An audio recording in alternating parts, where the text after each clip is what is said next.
Okay, recording. Hello, Abimobla. I hope you can see the stream. I know that you had a problem before. Hello, Morba, Givalinho, Mariam, Minatallah, Mutazim, Nemo, Rokia, Sabah, Samuel, Somzi, Stefan, Tidi, Timmy, Tracy, and Leila. Hello, everyone. So, what we did this week? We did this one. Did we do this one? Yeah, we did this one.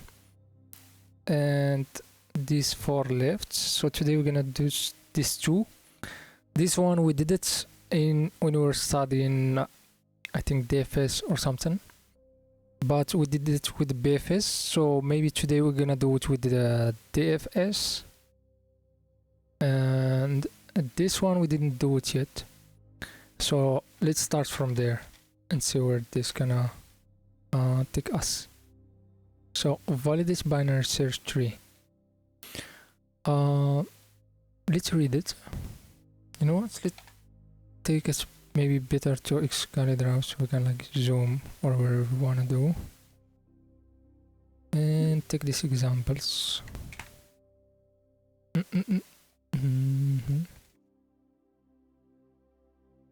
And example 2. Okay, let's see the problem. So the problem is saying is given the root of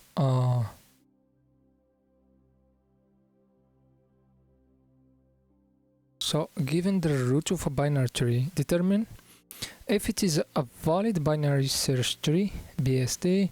A valid BST binary search tree is defined as follow. The left subtree of node contain only node with keys less than the node key. The right subtree of node contain only node with keys greater than the node key.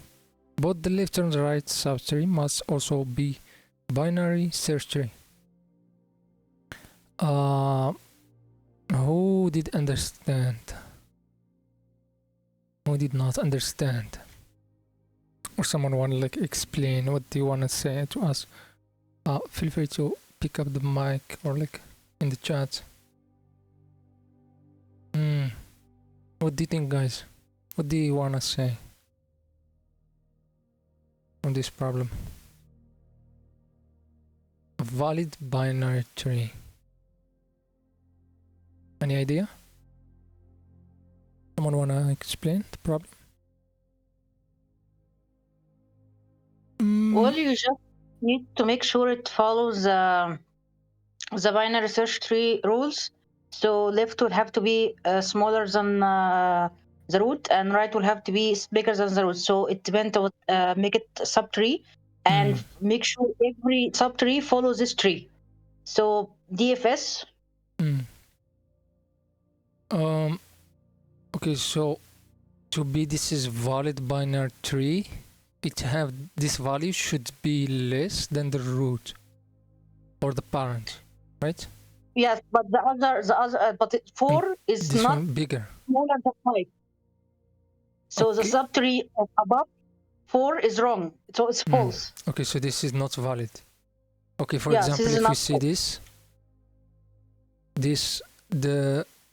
so the root is 2, the left node is less than the parent, so this node is valid, or like this this part is valid, and 3 is greater than the root or the parent, so this part is valid, so the 3 is binary search tree. And the rest is no. So like any DFS, if not not, return true. So it will be just it keep going. At any subtree, if it's not valid, it return false. Okay. So once again, like why this is not a binary search tree? Because this value is less than 5. Right. Yeah, and it's right, and it's in the right. It should be in the left to be valid. Okay, what if this was 6 and this was 1? It will be wrong because also 1 on the left is less than 6. So like the whole right path should be less than the parent, right? Because if Should be bigger. Should be bigger. bigger, Just yes. by Muli and you relax. So Just enjoy yourself. Mariam, your mic is open. You have a background noise. Mariam. Okay, okay, so it should be how to say? So it should be 5. So if this is bigger than this, then I can maybe compare this with this, right? So if The this left and the right. You compare the left and the right to its root, to its the root But of not its only the subtrees. root, but not only the root of the subtree, to the actual root of the tree, because Yeah. for example 3 is smaller than 5, so that again doesn't make it a BST. Yes. oh So everything on the right should be bigger than the root, and everything on the left should be smaller. okay, wow. So this should be 6. This should be, for example, 9. So it should be bigger than the parent. But 3 and this will have one, to be, this one should be less than the parent. So for example, 5. it cannot be 5 because the root is 5. Yeah. So this has to be 6, and the root of the subtree will have to be 7. Okay, so we need to check not just the right path, but also this. So somehow we need to remember this 5.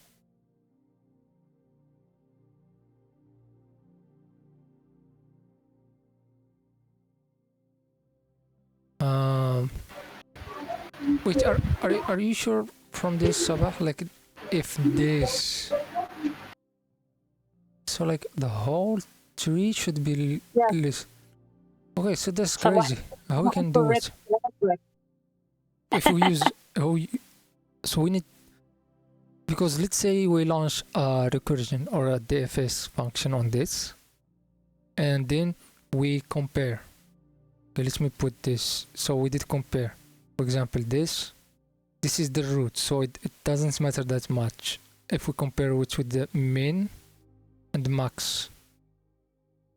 Max, yes, like max doesn't matter because it's the start. Then we start. We make them for first minus infinity and plus infinity. So just a start. Okay, And then you start going. So let's say at the start we're comparing 5 with minus infinity and plus infinity.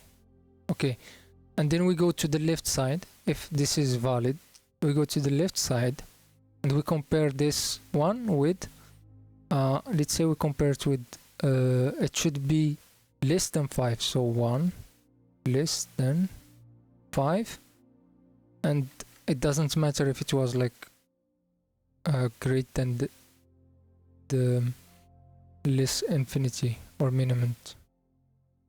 So if it was like this, it's valid, right? It's less than 5, but this one, the left, don't compare it with the minus infinity, compare it with the plus infinity, because like the root, it has to be you will deal with 2 parts about it. So 1 less than 5 less than plus infinity, and the right side, which is 4, will be, it will be, if I'm correct, it will be wait, so okay. this is not a right way to check this if it's valid? Because this is the minimum. This will be the minimum. Okay, so it will deal with the max, but the right side will be the maximum, so it will deal with the minimum. okay, so in the right side, okay, so but to check is one valid, we need to check if it is less than the root, which is 5, right? And 4 is like greater than 5. So how do I write this? Is it like 2 to 5 like this? Okay, let's put it in the middle, so it should be greater than 5. But in this, okay, so let's say x 5 great and Plus infinity. plus infinity. Yeah, it's the On the same other logic side. as the left side. So 5 replaced the maximum for it to be 1 between 5 and the minus infinity, and the same logic for the right. So 4 is going to be the same, is going to be smaller than the bigger than the minimum, that is 5, and smaller than the maximum, which is infinity, not minus infinity. Plus. Like plus here? Yeah. Wait. Okay, now I'm confused because this is 4. Okay, I need Yeah. to do let's do 6. So 6 is okay. This doesn't make sense. I'm writing something wrong. Okay, so if this was 6, So basically 5 replaces either the minimum or the maximum, depending if you're on the right or on the left. In the left, it replaced the maximum. In the right, it's going to replace the minimum. So 6 is going to be bigger than the minimum, that is 5, and smaller than the maximum, that is plus infinity. okay, so now I see it. So this is the correct one. If this was 6, right? Or let me do it like this, and this gonna be 6. Okay, this is what I was looking for. So the 5 gonna replace the minimum. Okay.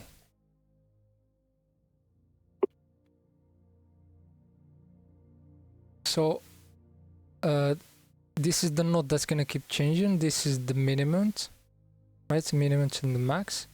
So to compare this root, this node is valid, we're gonna say 6 is less than the max infinity, which is true. It's gonna be always true, but it's also bigger than the minimum, which is its parent, 5.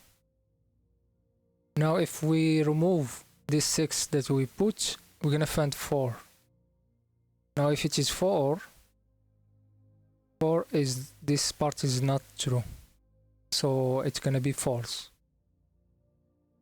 So this gonna return false to this gonna return true to this, and this one gonna maybe do end between these two. So if this is gonna be true only if this true and this true. If one of them was false, which means one of them is not correct, doesn't have correct value, it's gonna be false.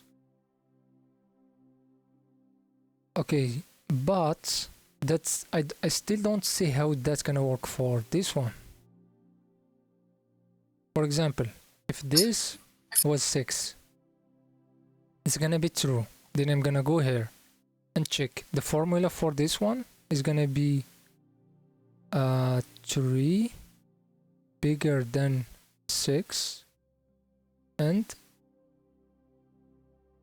is it gonna be infinity? So the trick is to keep that interval that you used for the root and pass it down, right? So the 5? the one on the right, yes. But like you said, you're gonna replace again the maximum for the left and the minimum for the right. So in this case, you replace the plus infinity with 6, which is the root. And you kept 5 as a minimum. Okay, so when and you're gonna do the same logic for the right. Oh, okay, so I see, because when we launch the if it's on this 6, we actually pass minimum as 5. So we can keep it and pass it again to this. Okay, that's genius. Okay, I see it now. Okay. Okay. I'm sorry, can I like ask something? Yes, Why are we please go. actually checking? Why are we checking for the main root of the tree? Okay. Since like they defined the right subtree of a node. Okay, someone So wanna say for answer him? instance, Someone wanna answer him? He's saying like why we are I like don't know. here and we are checking for 5. Is that what you're saying, Stefan? I'm kind of like still modifying my question. So if like we have 6 as a root, and then like Oh, okay. let's say 7 in place of 4, no 6 as a root, Okay. As a root as here. like yeah, and then Okay. 7, Okay. and then 7, and then we have at the 7 here. left we have like left we have like 5, Mm-hmm. and then in the other side we have like let's say 6, Mm-hmm. and then the root is say 8. Is this valid? Okay. Let's go one by one and see if it's valid binary search tree. So what is the rule of binary search tree is if you have this node, all the other node in this side, it's gonna the value inside it's gonna be greater than this, right? Like great.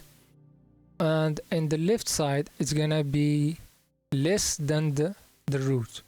So it's like we're gonna go on all the node and we're gonna compare them with themselves, with their parents, and with like the limit. For example, the minimum limit here gonna be the root, and here the how did I flip them? So this side gonna be like compare between it's gonna be less, right? So the max is the root, right? So all the node in this side gonna be less than the root, but in the other side the root's gonna be the less number. So all the numbers on the other side gonna be greater than the root. Now let's see if that's correct here. We have 7. 7 is bigger than 8 or less. It's less. So this is not valid. Right? Because it should be bigger. For example, it should be 9. Now 5. Is 5 bigger than less than 7? Yes, it is. But in same time, it should be bigger than 8. Because this one is on the right side of the tree. So it should have this rule. Which means this like any node we catch from the right side, it should be bigger than the root. For example, 5. 5 it should be bigger than 8, which is false, right? And because this subtree also it's subtree, which means like this left side of this subtree should be less than the parent, which is correct. It have this rule. This rule is valid, but the bigger rule is not. Not sure I if you follow understand me. now. Okay. I understand now. Okay, now let's go back. Yeah, someone want to say something? No, just asking. You are mixing the signs. Why don't you just use the less than and the greater than as a convention? It's probably because I'm ignorant. But yeah. Yeah, probably. We're able to follow. Yeah. Okay. So, okay, maybe help me to do that. How I can do this? So I do this. Greater than air. Is it like Yes. this? Yes. Yes. And air is then, or like x. The other one is, I think. No, the x less than r is okay. less than, okay, so this is less and this is great. Okay, thank you, sir. Okay, we keep going. Now why we having all of this? So the idea was like we're gonna launch a recursion function, and it's a DFS algorithm. We're gonna launch it on this, and the DFS is gonna return true or false. If it's return false, basically it means, hey, I did check the left side of this node, and I checked the right side, and they don't respect this rule, right?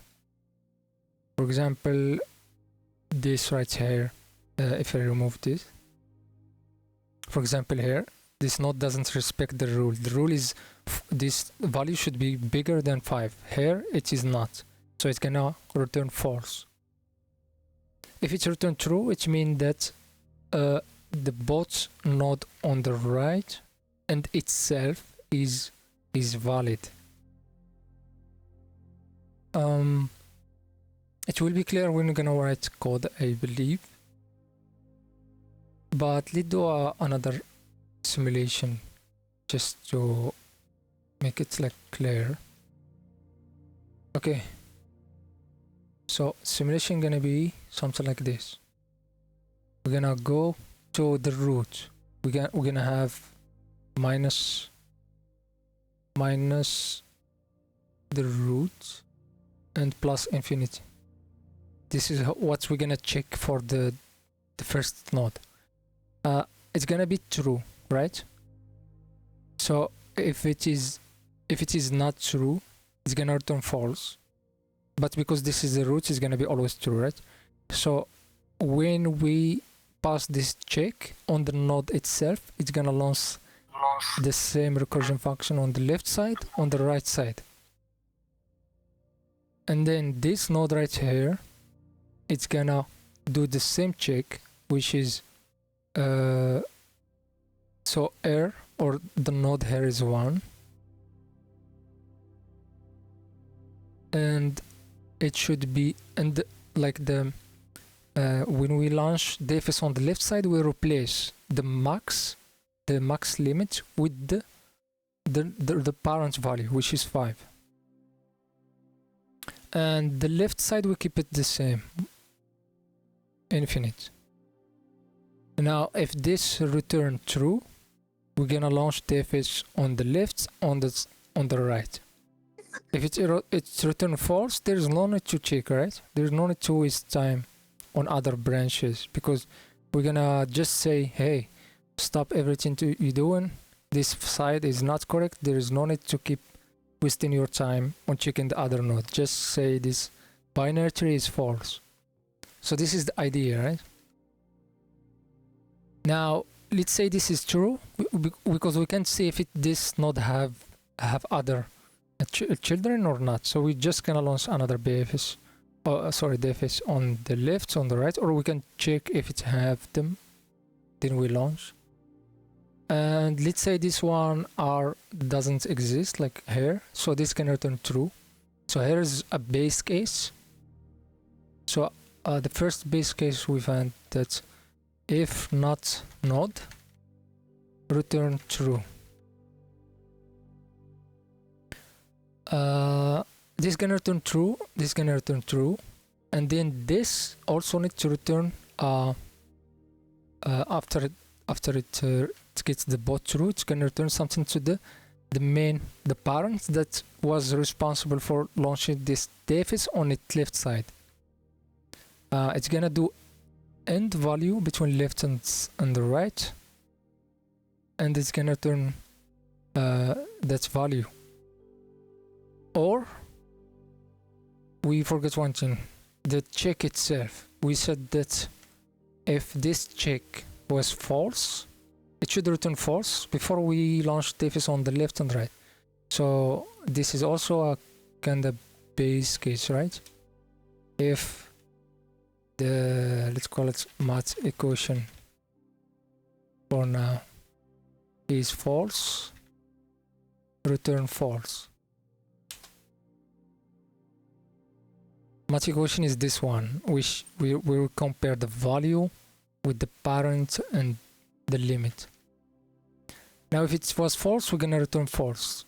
That's it. If it is not false, which means we're gonna launch defis on the left, on the right. Launch defis on left. Launch defis on right. Return. Let's say we have left value, we save the value here. We have right value, we save it here. Let me zoom.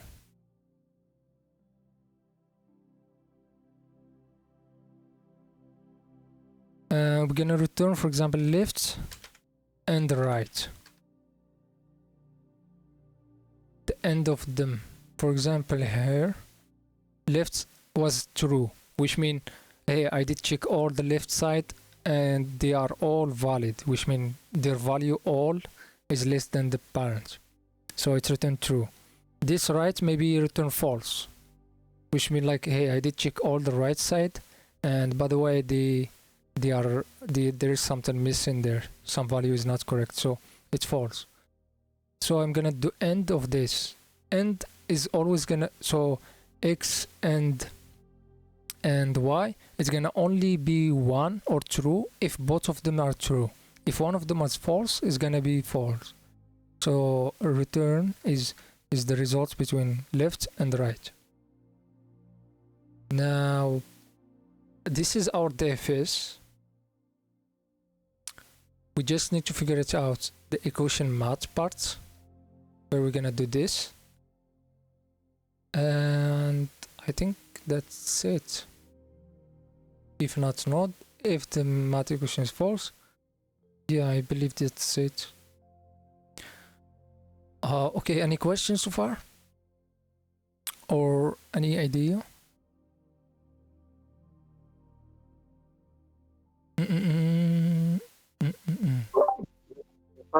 The first line, if not node, return true.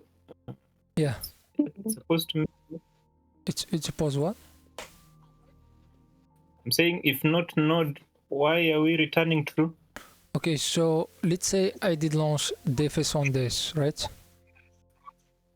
And this one passed the first part, which is like the equation is true, which means like equation like this is true, which means this value with this value and with this value is correct. And then I'm gonna launch defis on the right side, on the left side, right? Yes. Now, if there is no node here, and no node here, do I return false? If I return false, it's like saying, hey, this value is not correct, something missing here. But if I return true, and I did like the end between this true and true is true, and because the equation is true, I'm gonna return true. So there is like no effect, there is no side effect, right? And because and because also the same how would you say, yeah, I think that's why it's true, because I know there is no node and I want to return something that will not affect the main equation, because if I return false, it's gonna affect it, because if this return false, if this return false and this return true, for example, right? This at some point it's gonna do left and right, right? So if it's common left false, it's gonna everything gonna be false, and this gonna be false, and which is not gonna give the real representation because the value tree is clear and it just doesn't have any node, but it's still valid binary search tree, right? Like if a node doesn't have children, it's still valid binary search tree. Yeah. Any other question? Is it like clear, this idea? If someone's struggling with recursion, it might be hard to understand. Can you, like, there is a, what's it called, Let me find it. Maybe you can take a look at it later. Where is it? I'm looking for it. Give me a second. Okay, where is it? Post it in chat. It's PLD about recursion. If you're like struggling to understand the recursion, that will help you save it. Also, this one, this PLD, that have DFS, like a section about DFS, it will help you.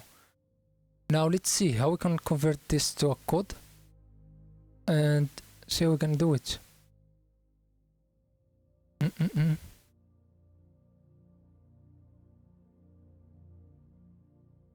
Okay, so let's write code here. Test.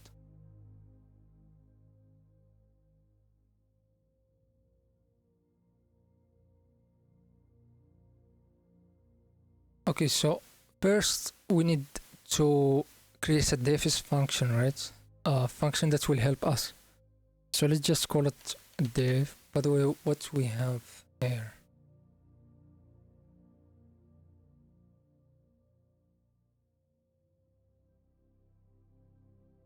Okay, let's copy this if it's close.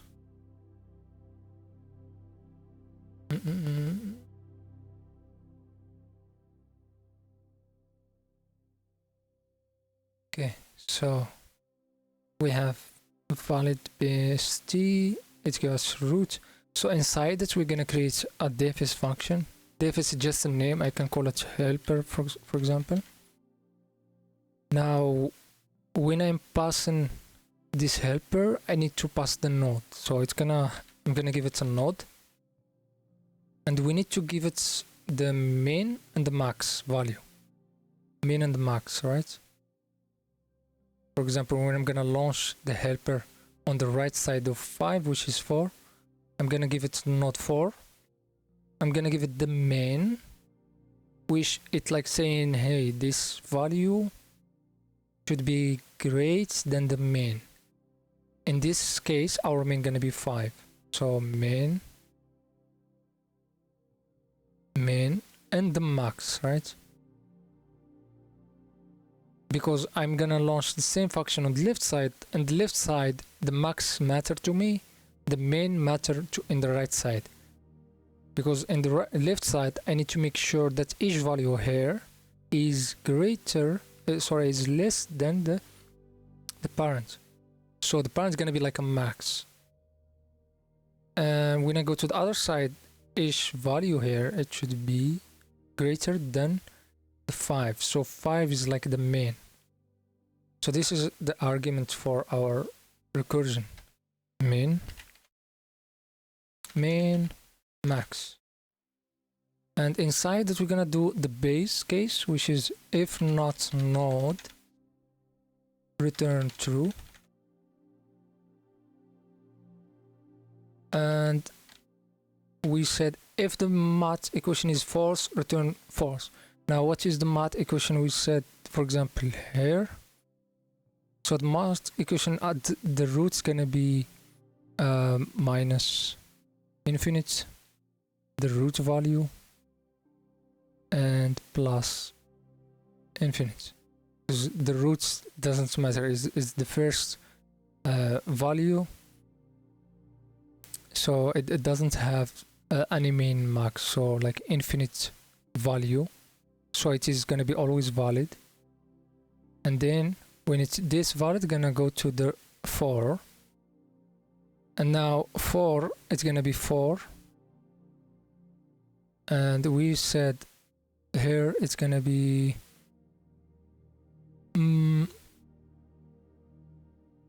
a plus, so it's gonna be greater. So the main here gonna be 5 and plus, because when I'm checking the right side, the max value doesn't matter to me, so I'm gonna keep it as infinite. But the main value, it matters to me. Notice here it's false, because 5 is not less than 4, so this gonna give us false, which means this are not valid search tree. But if it was, for example, 6 is gonna go true. So we said if the match equation is false, return false. So we need to write somehow this equation. How we can write it in the code? So if how we can write? So I know 5 is the parent value, not volume, right? Let's say parent. Let's say the value parent value is node that's val, right? We have this node right here that have attribute val that have the value. So if I wanna access the value of 5, I'm gonna just access the node and node val. Okay, I have the parent value which is 5. I will need it, and I will do parent value. Check if the parent value less than 6, which is the node that I'm on. So it's like if parent value. I'm not sure we should be checking exactly with the parent value. We already have a min and max passed to it, so I think we should be using that instead. Oh, you're right. Because we have it here. Okay, so let's see. Okay, let's go back. Let's go back to how we're gonna launch this. Maybe this will make it clear. We're gonna launch the helper like this. Helper. We're gonna give it the root node. And we're gonna give it the main, which is gonna be minus infinity. Max infinity. Or like plus infinity. So this is how we're gonna launch this. So it's gonna have So with the if statement, what are you gonna compare? The current node or its children? this one. Yeah. So I wanna compare the parent, or like no, not the parents. Wait, I think I. What if we run a Wait, sorry, this is check? not the parent's value. This is the current value of the node. Yeah. Okay, so where is confused? Current value, right? Okay, let's What if just you run a recursive function between the node being passed and then looking for the parents to see if actually greater than or less than? Can you repeat? You're giving a root node in the LeetCode, right? Here. So I'm Yeah. saying, what if you compare the current node and the root node but recursively, which means it's going to take you to the root node. Like say for instance you're giving 3, then it's going to go to 4 and then to the root. I'm not following. I'm saying, what if you perform a recursive search that whereby the root is given us as a parameter, right? Yes, the root. So we use the root, then we perform a recursive search that is checking each node in the tree and then finding which one is less than or greater than the root. Oh, so we're gonna compare just with the root? Yes, and then going left and right. It's kinda what we do in here with diff is just that we don't compare just with the root itself. We need also to compare with the parent. Yes, it's the same principle applies. I think I found the mistake I had there. It's like I was thinking this is the parents, but it's not. So let me remove this. So we said if the match equation is false, so I actually need to compare the six number, which is like, for example, this one is 6. I need to compare it with 5, and 5, like Sabah said, is already passed through the main. So I just need to compare it with the main. Or also, so there is 2 ways to compare here. I can compare with AND or OR. Okay, I will write it and see if it will make clear. So for example, if the node value, so it should be greater than the upper, or like, okay, so I will just write it because it's confused. So greater than upper and less, so and not val less than, so let me do max less than min. Now the problem is I can write this also like this: if node 1 is equal or the main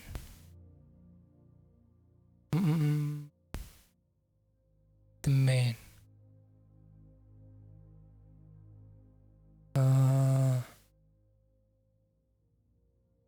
is it possible like this to be equal to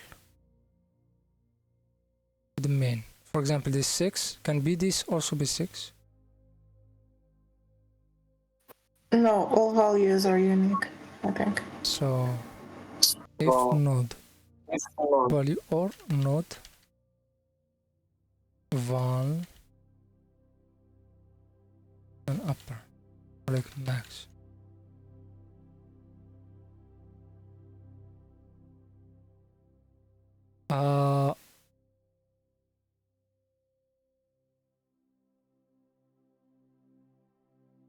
If the node value, for example, this is 6, it's gonna be 6 plus infinite and the value 5. If the node value is less than the main here is 5. Okay, it's not working here. So I did a mistake here. Probably not correct. About this, if the node value is greater than the max, so this part right here is less than the max. Okay, this is correct. And in same time, node value is greater than the main. Okay, so this is correct, right?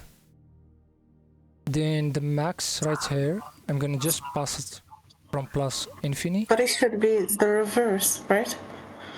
If I want to do, yeah, you're right.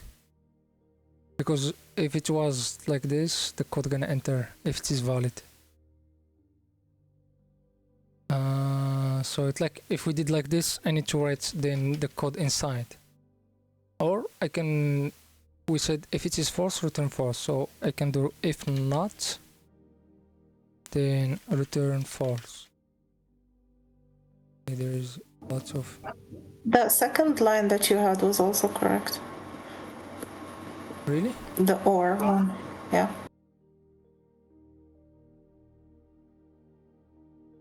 Okay, it didn't make sense for me. But also, as I wrote in the chat, you can just say A smaller than X smaller than B and put a not in front of it.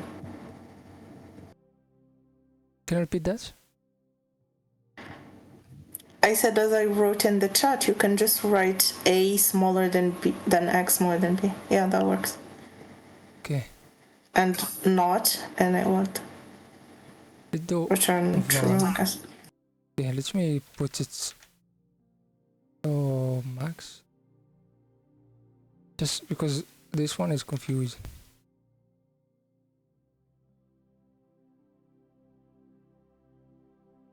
So we can put it just like this.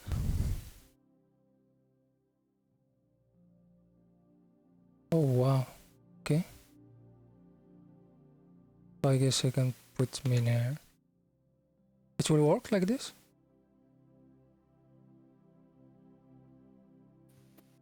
Yeah, I should. Okay. Oh my god, I'm wasting my energy here. And the solution is right here. Okay, so the main and the val max return false. So if the equation is false, just return false. Now, what is the equation? Equation is like the equation is that this, I'm gonna check 6 is if it is bigger than 5, right? And I'm gonna check 1 if it is less than 5. And because I will need, when I go to this side, I will need the main, and when I go to this side, I need the max. So we're gonna use the same function that have main and the max. And when we are working on the right side, we're gonna ignore the max, and we're gonna go to the left side. We're gonna ignore the main. I'm gonna ignore them by using main infinite and the max infinite. For example, for this formula, 5 is less than 6, and 6 is less than plus infinity, which is something doesn't matter, right? We only want to focus on this part. What was the second part was of the diff function is we're gonna do lift, and we're gonna launch the same function, which we call it helper. We're gonna give it the node lift, this node, the left of it, and we're gonna launch it with the main. Now when we are in the left side, we wanna check if this node is less than 5. So 5 right here is a max, right? So we don't care about the left. So the left we're gonna keep it the same, main,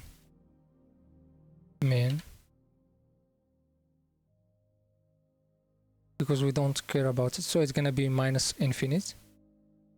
But when we're gonna go to the right side, I'm gonna take the value of the parent or the value of the previous diff, that's called this one.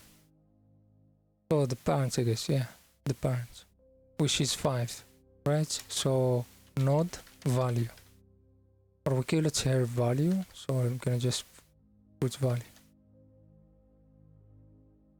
And for the right,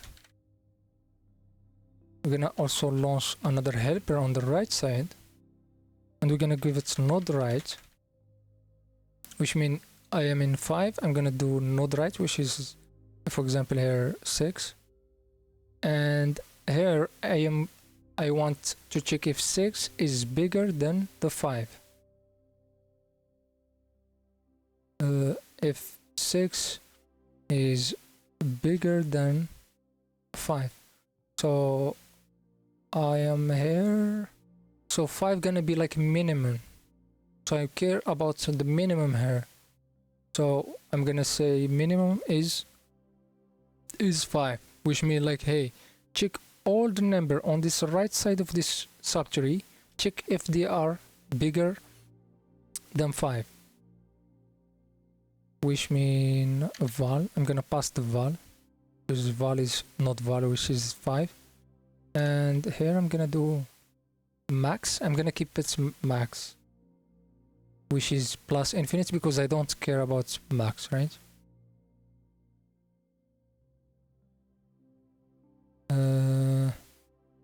Now this gonna return either true or false. This gonna return either true or false, and I'm gonna return the state of both of them.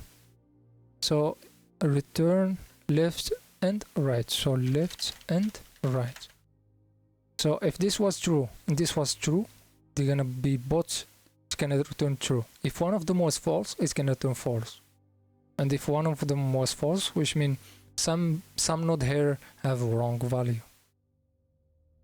And then so this is the helper function, which is defs, and the helper I'm gonna launch it in the root. I'm gonna give its default value as inf and plus inf, which is like infinite number. Any comment or someone missing something or didn't understand either the code or pseudocode?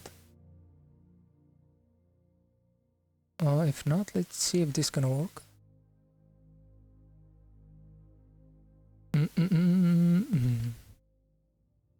So we create this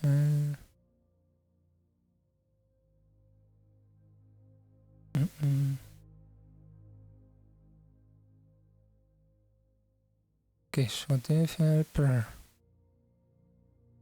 if not return true, probably shouldn't call it main. I'm not sure. Is this a keyword? I'm not sure if it's gonna work. Let's test it.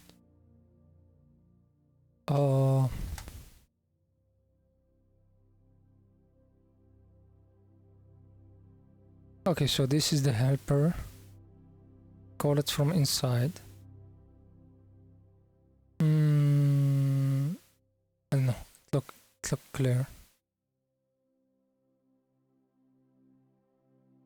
Expected. Okay, forget the dot. Return.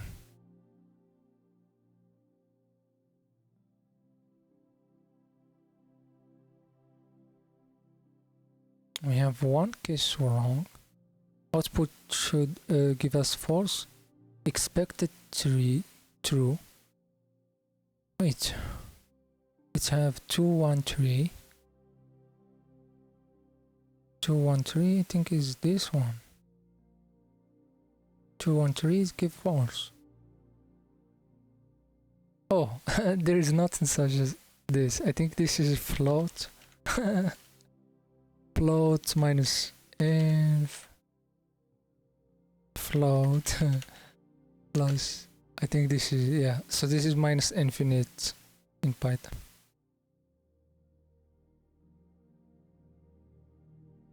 Okay, it's still false. Let's see what it could be. Root is here. Oh, return. I didn't return. So this gonna launch the helper, but I should return what it said, right? So I should return if this gonna be true or false. I need to return that. Oh god. Oh, okay, submit. Not bad. Not bad. Let me clap for myself, not for you guys. Okay, so I have a question about this code. If not, we can go to the second LeetCode. And let's see this code of Minatala. Wait, this is a really short code. Submit. It's the same code. I just make it look better. It also performed better. Okay, I see. Yeah. I don't know why this performed better. So let's go to second LeetCode number of island. I just want to ask, Yes. Yes, Stefan. Go ahead. is it necessary to use a Python wrapper? Can you repeat? Or like, is there no other implementation than using a wrapper? There is for this LeetCode. Yeah, for solving this particular problem. Like a wrapper as what? Which one? Like a function? A function inside a function. I mean, it's called decorator, I think. I'm confused. I'm not following. I'm asking if this is the only kind of implementation where you have a function inside a function to solve this particular problem. No, I'm sure there's many solution for this. For example, if we go to solution and we choose, for example, Python, you're gonna find many. For example, let's see this one.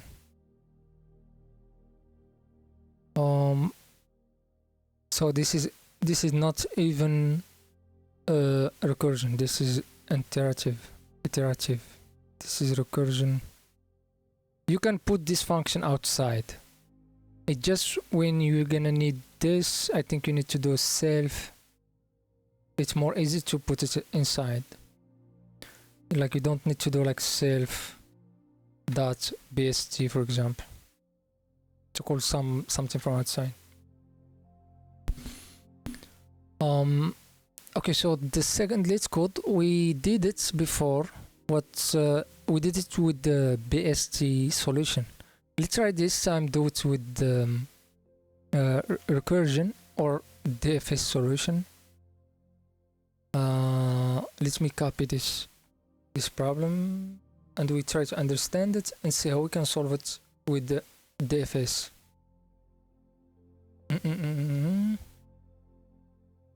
Okay, output.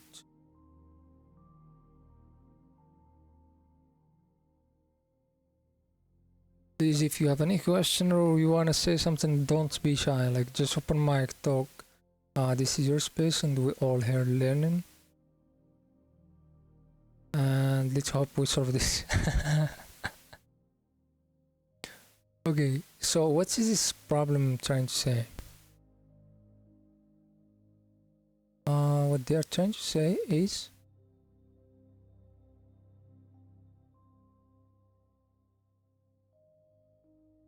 okay.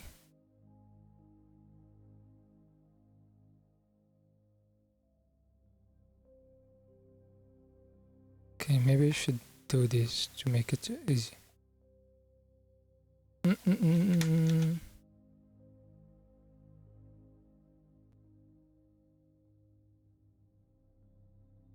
So given an mx and a 2D binary grid which represents a map of 1 land and 0 water, return the number of island. Okay, an island is surrounded by water and is formed by connecting adjacent land horizontally or vertically. You may assume all 4 edges for the grid are all surrounded by water. Okay, so for example this one, what they're saying is 1 is a land. Let's do something like this. So this is a land, this is a land, a land, a land. So this is a land. So we have 1 land. And if we go, this is all water. We have 1 land here. But it's like, it's isolated, right? It have 0, 0, 0. So this is a land. And we have another land here, but it's connected with this one also adjacent. So this is 1 land. So 1 land, another land here and here. So 3. We have 3 land. And everything 0 is water. So this is the problem, is like count how many land we have. And right here we have also land. This is land, land, land, land, land, land. Because this is connected to this one, this connected to this one, this connected to this one, and this connected to the one above, and this connected to this. So all they are connected. So it's gonna be all 1 land. If there was 1 here, for example, it's gonna be another land. which is gonna be 2 length. So here the output is 1 because we have only this length. Here the output is 3 because we have this length. Okay, who did not understand the problem? Like, any question? If not, I guess, yeah, so this is the problem. And for example, if we take this, if we work on this example,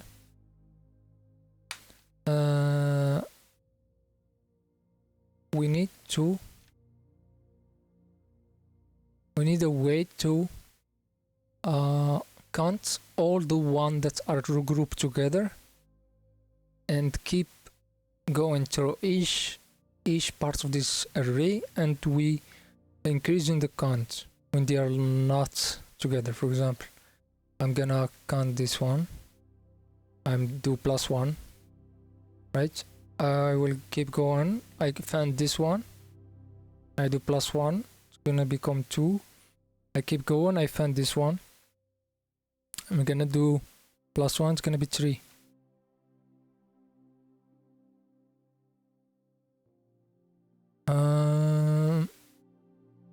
Okay, is anyone know how we can do this with DFS?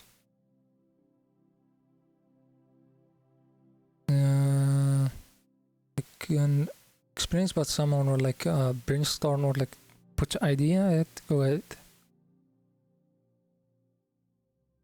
Okay, let me start this. So we gonna loop on the array, right?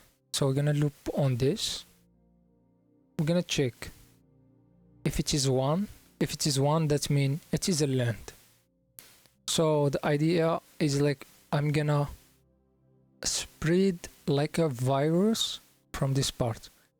So I'm gonna check it left, it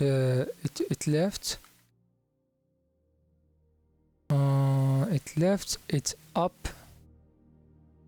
I'm gonna check up, and then I'm gonna check down like a virus.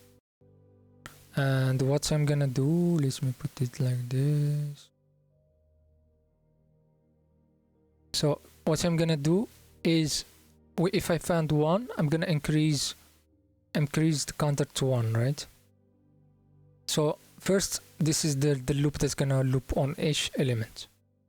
And when I'm gonna find 1, I'm gonna increase a 1, and I'm gonna turn all the 1 that are rounded to 0. So this gonna become 0. And when I'm gonna turn it to 0, I'm gonna launch another DFS on this one, which is gonna be like a copy of this. Another DFS like this gonna come here. And why it's come here? Because this is 1. So it's gonna launch DFS on this, and this one right here, it's also 1. So this second DFS also gonna launch another DFS on this one. And this first one before, or let me go back a bit. So this, what's the first diff is gonna launch DFS on this gonna become 0. It's gonna launch DFS on this gonna become 0. And this one outside the range, so it's not gonna touch them. And these 2 DFS that I launched here, let's imagine them right this one. Let me change the color. So this one, it's gonna go to this one, it's gonna find 0, it's not gonna care about. It's gonna go to this one, it's gonna launch, it's gonna find 1, it's gonna turn it to 0. And it's gonna launch another DFS on here, on this one. Right? But this third DFS is not gonna do anything because this is 0 and this is 0 and this was 1 before, but now it is 0, right? And let's say it's not 0, it was 1, it's gonna turn it to 0 and launch another DFS on it. And when I say launch another DFS, think of it like this: the node or the element in the array, right? And automatically the DFS is gonna launch on the coordination above, bottom, right, and left. So any DFS is gonna be like that. Now let's see, the def is now finished, right? Can we see what did we find? And notice something, notice this one here, none of the def is above did touch it, right? But if this was one, we're gonna launch def is on it, wish gonna touch it, right? But because it is not, and wish makes sense, right? That's what we want, because this is a separate land, right? Because it's not adjacent to anyone. Now if we remove all defs, what we're gonna have? Let's see, we're gonna have 0 0 0 0 and counter of 1, which mean, hey, I found one land. Now we were here at the start when we launched defs, right? So we're gonna move to the next element. We're gonna find that it's equal 0, but it was 1 before. But because we launched defs on when we were here, we understand this land here is part of this, so there is no need to count it again. So it's 0. I'm gonna skip it. Skip. Oh, I found 1. Okay, what we do, we increment the counter. It's gonna become 2, and because I increment the counter, I'm gonna launch defs on this, and def is gonna do the same thing. It's gonna turn 1 to 0, and it's gonna launch defs on all elements that are around it. So it's gonna launch on this, but because they are 0, def is not gonna do anything, right? Because we are looking for 1, which means the land. So nothing here, nothing here, nothing here, nothing here. So def is here gonna stop. This becomes 0, and the counter is 2, which is working fine so far. And it's gonna keep going. Next element, next, and find 1. We're gonna do the same thing. We find 1, we're gonna increment the counter, and we're gonna launch defs on this, which is gonna turn this to 0. This one is 0 0, this outside of the range, nothing gonna happen. But the one on the right is 1, which means we're gonna turn it to 0, and itself it's gonna launch another defs on it, right? And it have 0 out of range, and this is already 0, so nothing gonna happen. And when we're gonna finish the defs, we're gonna have all the matrix is 0 and the counter 3, which is the correct output. So this is the DFS algorithm to solve this problem, which is kind of similar to the BFS. It's just BFS using the queue, and we keep stacking H1 and then pop it out and treat it. Now how we can turn what we did here to like a pseudocode, which we can later transfer to a code. We can start from the beginning. So of course we need a helper. So let's start with defs function. Or before that, or we can directly write its code actually. So we need, but that may not. This can be hard if someone want to understand. Let's write pseudocode. So first we said we're gonna loop on each element, right? So loop on each element in a matrix. Okay, here is it. That's what we were doing, right? We loop on each element in matrix, and we were asking a question. We're saying like, is this 1? So check if element is 1, and then when we find it's 1, what we did, we launched defs on it and we increased counter. So we need a counter,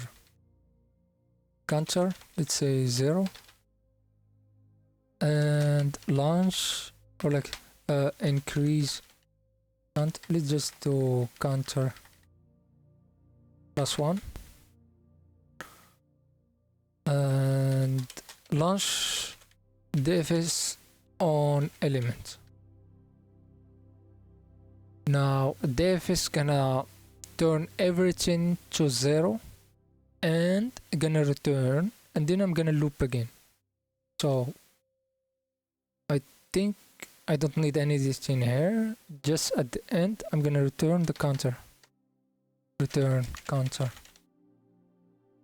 So basically that's what we did, right? But we need to create this dfs function. Let's create above. Dfs function gonna be, what does it do? So dfs function is what we did here, is like this.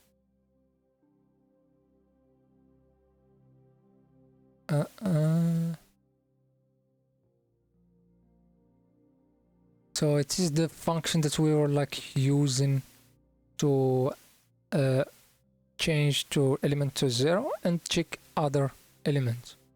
So to create it,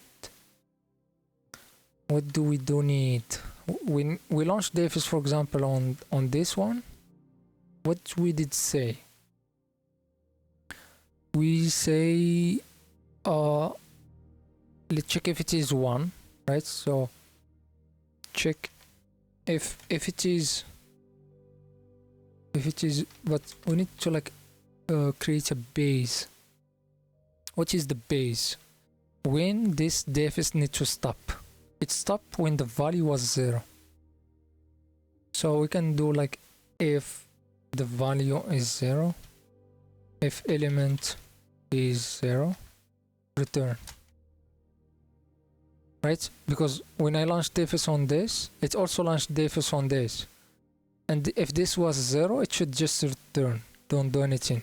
But if the value was 1, it should change it to 0, right?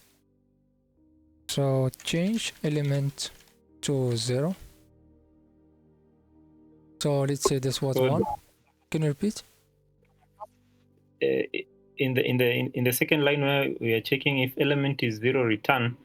Does that also take care of the fact that we are assuming the grid is surrounded by water? Because we'll also need then to, if not, we'll also need to include the range. direction where it gets out of the you're right. Yeah. So if the element is 0, and we have this one right here, this one, because we don't want launch dfs on this one. So if the dfs is launched outside the range, we need to also return. So if element is 0 or outside the range, because when we launch dfs, we don't know. It's like it's moved like this as a package, right? We don't know. We just launch this, and then def is automatically gonna do -1 in, for example, in column, or +1 in the row. So it might exceed the limit. So change element to 0, and then launch dfs on right, left, up, bottom. Launch dfs on the left, right, which is this one, right? We change it to 0, then we launch dfs on top, left, right, bottom. It doesn't matter the order. So this is the pseudocode. And when we launch dfs on this, it's gonna do the same. If that value was 0, it's gonna just return. If it was outside the range, it's gonna just return. If it's not 0, which means it's 1, it's gonna change it to 0, and it's gonna launch dfs, which means same function on all the children or neighbors. Now how we can write this code? So let's start from the bottom here. We have counter. So let's give it 0. Okay, we can write it directly in the here.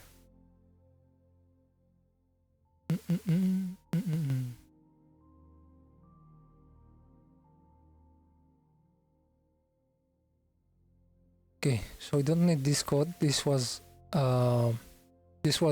BSF, yeah, base.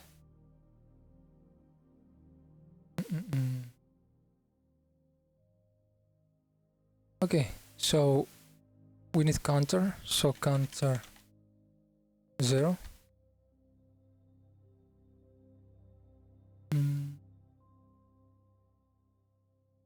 And we need to create the FS, or like let's do this one, loop on each element in the matrix.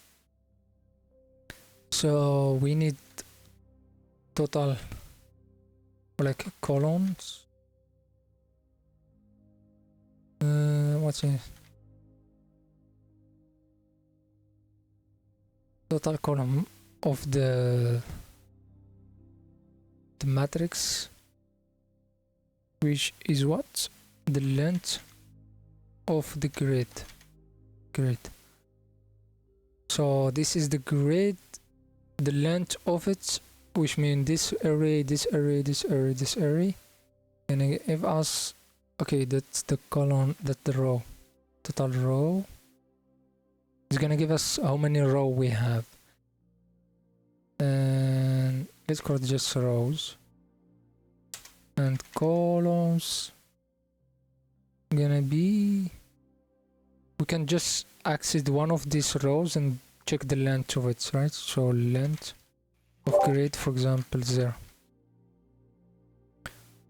And then I'm gonna loop on each element.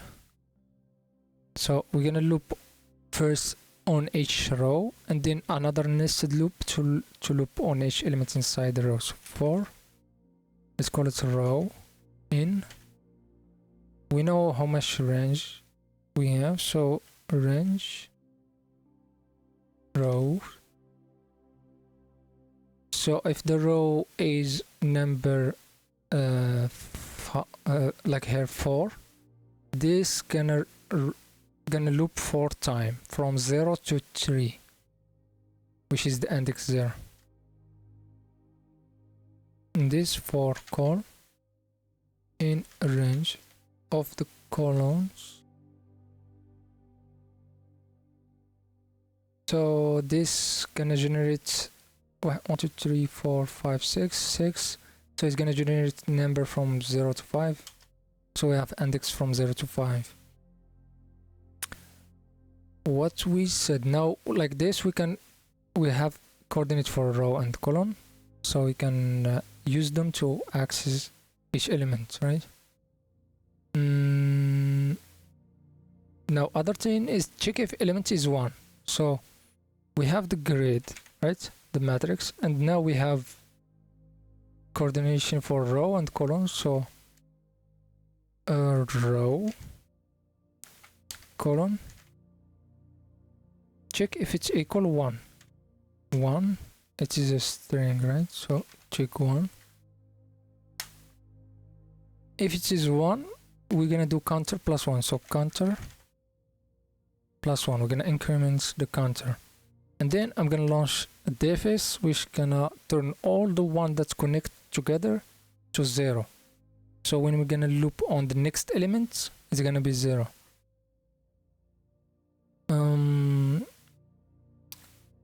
Gonna launch DFS. So let's say our DFS is, let's create here the function DFS, which one above DFS, and I'm gonna give it a row and column, right? So here I'm gonna do DFS, which I create above, and I'm gonna give it a row column. So I'm gonna give it the coordination like this DFS. I'm gonna say, okay, go to this element and do whatever you want. Go to this element, do whatever you want. So I need to give them coordination of the row and column that this element exists, which is index, right? So row column, and when this gonna finish, it's gonna loop again. that's it. Here I don't need to do anything, and then at the end I'm gonna do return counter. Now when this equal 1, I'm gonna do +1. I'm gonna do def is gonna keep running. When it's gonna finish, this line gonna finish, then it's gonna go to the next loop, to the next element, and check if it is 1. Now def is, let's create it, which is what we have here. We said if element is 0. Now we have coordination of element. To access the elements, I'm gonna do grid row column. Now I have that element. I'm gonna check if it is 0. If it's equals 0, what you wanna do, if or element outside of range. So if this outside of range, so if the row, this coordination is outside of range of rows or column, so the row is gonna be I can use even this one. Okay, I can use them here just to make it easy. So the row should be between, for example, 0 and the row, and it should not be greater than this, the total rows, right? Rows. So for example, we have row 0, row 1, 2, 3, and if I count here, I have value 4. When I do length of grid, it have 4. So if it was 0, it's okay. So as long as it's greater than 0 or equal 0, it's okay. But if it was bigger than the rows, which is 4, then we have problem, right? So it can't be 4, because 4 is not less than 4, so it's gonna be error. But we have the limits for the rows, and we need another limit for the column.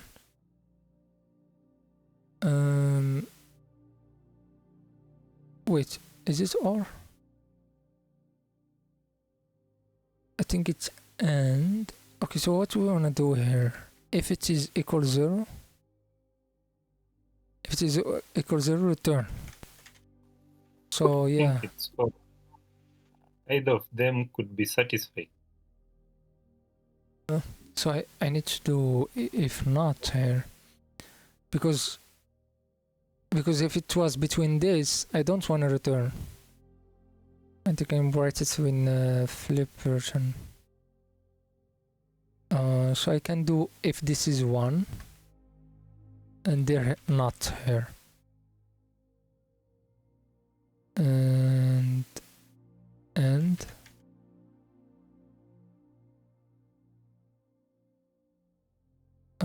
let me go back. I think I'm confusing myself.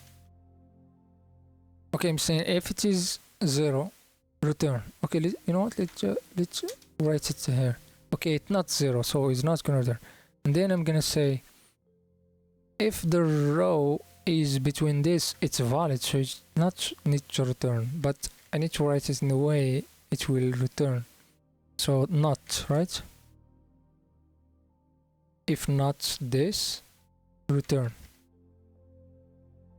It's like saying if the row is bigger than rows, or like maybe smaller than 0, then return. Or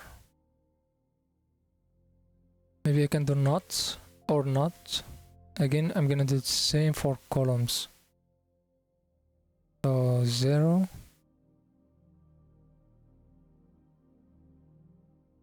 columns. So the columns should be also less than the total columns, which this one. Return. So if it is not this or not this, return. If one of them is wrong, return. And I guess I can combine and do this. If I did or,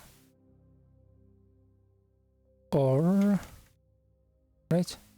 I think this will work, but it's too big, so let's just like this. I'm not sure if this is correct, but the idea is like I want to make sure that DFS, if I put DFS here and it launches some DFS outside, it will not work. Can you repeat what you said? Yeah, can I say something? Yes, please. Okay, so I think what we can do is to use a try and accept, right? So we can do a try and accept for the top, the bottom, the left, and the right. So if it fails, then we just pass without doing anything on that particular row or column. I don't know if you get what I'm trying to say. So what I'm trying to say is, like, for example, when we want to change the value of a particular row, column, or a particular index to 0, we use a try and accept. So if there is an error, if an error occurs, probably like index error, we catch the error and pass it. Like, we pass it as nothing will happen. Like, we don't do anything about it. And then if it is not, then it is going to be changed to 1. Or if it is 0, then we just leave it. Yeah, I think that will make more sense. Yeah, that's a good idea. Like using try accept, then if def is failed, we'll just put like pass. Like so in this case, if we did try accept, it's gonna be like when we're gonna call defs, right? We can even do where, I guess here, try, then defs. I think that will work. I'm not sure if that's gonna affect the performance. Like try accept, if it's gonna affect performance or not.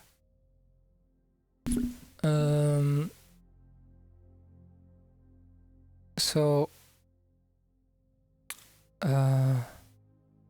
okay, now we can try that one.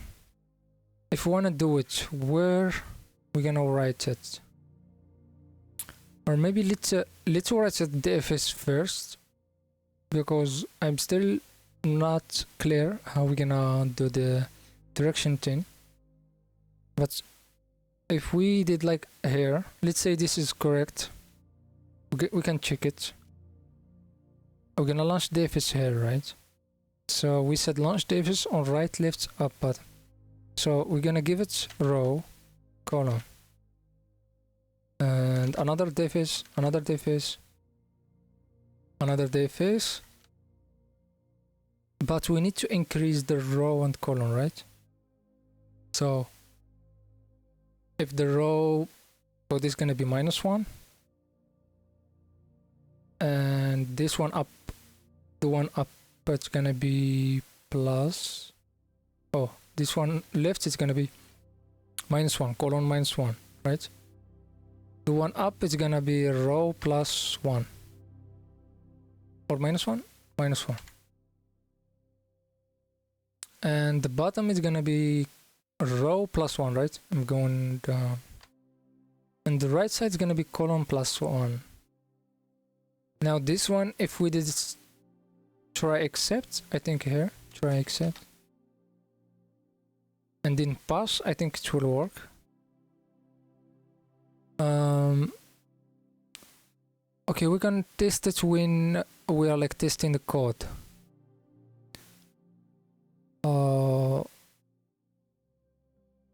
Let's test the code. Let's see. Is this, what do you think, guys? Is this gonna work? Does this make sense? Who is confused like me?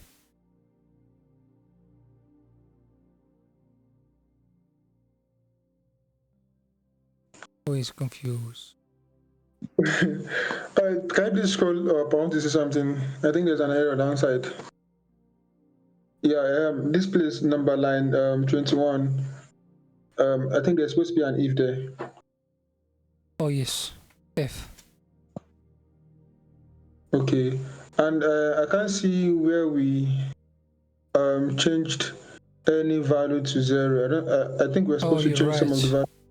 You're right. Here we're gonna change this value to 0. Okay.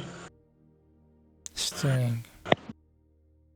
So then let's use try and accept for the DFS because an error might occur.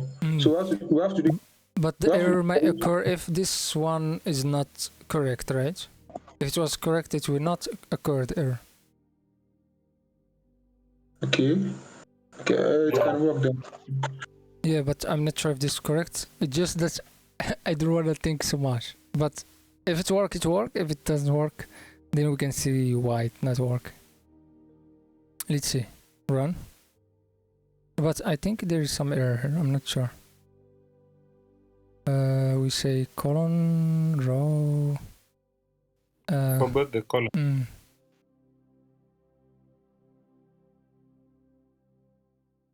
What did I forget again? List and it's out of range. So what I'm trying to say is like, let's use a try and except for each of the DFS. Oh wait. We can because I think they give the grade the empty list. Line upward. Maybe if not grade, return 0. String. You might try to check the index of the grid because they are talking about this out of index. The line that was highlighted. Because List this out said of the range. grid out of range. So if the grid doesn't exist, it's gonna give us this problem, right? Now let's make sure this is not the problem. Then we go to the next, see where can be the bug. So that wasn't the bug. Now the bug is here. I think it's your row and call. You need to check it. Yeah, I think you need to move row 11 and 12 to become before row 9. 12 move it up for and 11. Yeah, I think. Oh, you're right. You're right. Because if this not it should return, then this gonna give error. So we need to make sure before I pass the row and color are they valid. Okay, it's passed. Nice. Wait, let me remove this. I thought maybe they're gonna give grid like empty. Okay, it's passed. There was the problem. Submit. Okay. Okay.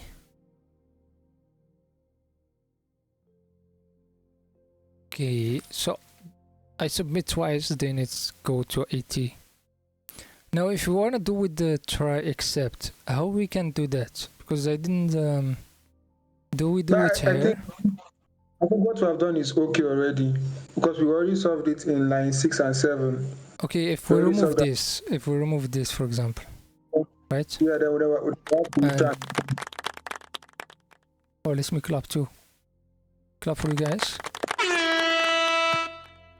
But I want to learn this try except, but I'm not sure we'll. So try except is gonna be here or here. When the try except gonna, so this is all should be in try except. Try except pass, I guess, because where is the error gonna occur? It's gonna occur here. So try, if there's an error, pass. So try, not pass, maybe we should return something. No, just pass, because we don't use it to return. But here we have a problem.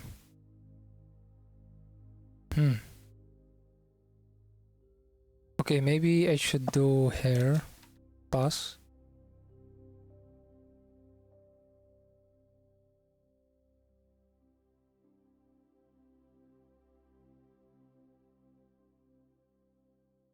List index of range. Okay, because it's pass. Okay, so maybe here.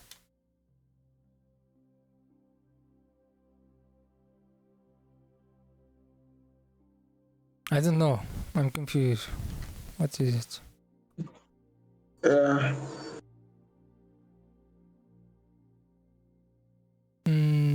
I don't know.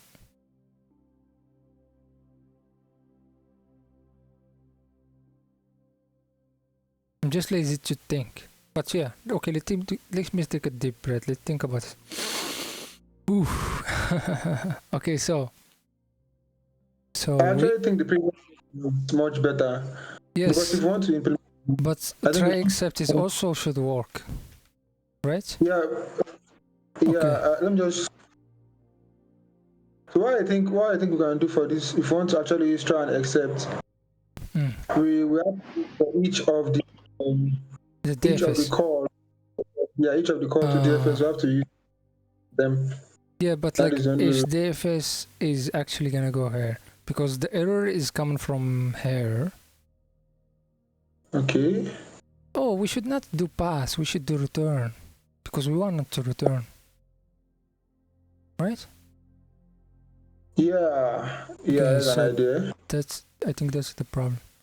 So if we did, I think if we did even in like try here, and we did accept here, return, run. Because pass, it's gonna just jump to the second line, which that's gonna cause a problem. We still have something wrong.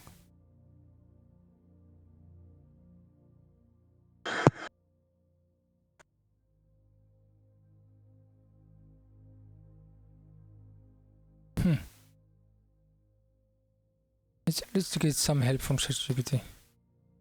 I want to use try except to avoid limit or like a check of outside range matrix. Any suggestion?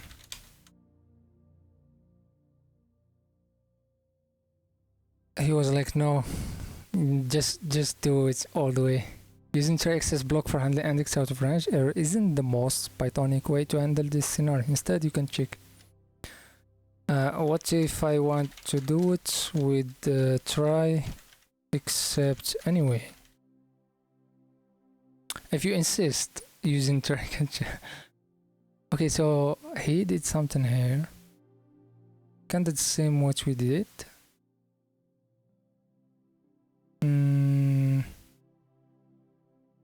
But he did add this row colon.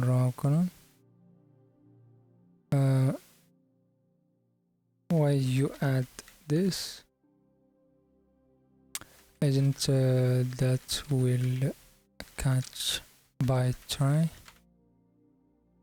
You're correct that using try except will catch the index error if the row colon is negative. In fact, this specific context checking for negative indices might be redundant because negative indices will need, right? We did this. Maybe this index error. I think if we didn't do it, it's gonna be for all errors, right? Actually, -1 can give you the last element of an array in Python. -1. Oh. So is that you what need to is check confusing? for -1 always. Oh. Yeah. So that's why you have to check for -1. Oh, so that's why. yeah, it's a first one. Okay, that's smart. You see, now that we have -1, actually it's not gonna raise error because -1 is not, it's a valid index. So, Yeah, it's not indexing. If it's equal to length, then it's index error. Yeah. So we need to add this. If you wanna use try except, we need actually to add this because it's saying like if it was a negative number, just return. So submit. Oh, haha, 90% too. Nice. That was it, guys. Thank you. I hope you guys did enjoy this LeetCode. The next session is tomorrow. It's gonna be about about routine orange. Probably Sabah gonna explain it. If someone wants explain tomorrow the search in rotate. Can you repeat? Search and we did this search and related search array before. Really? Yeah. Yeah, we did it. Yeah, but it's okay. We can repeat it if someone like wanna host that, explain it. Please go ahead. That's it. Thank you for this amazing session. Hope I see you tomorrow. Have a good night. Love you all.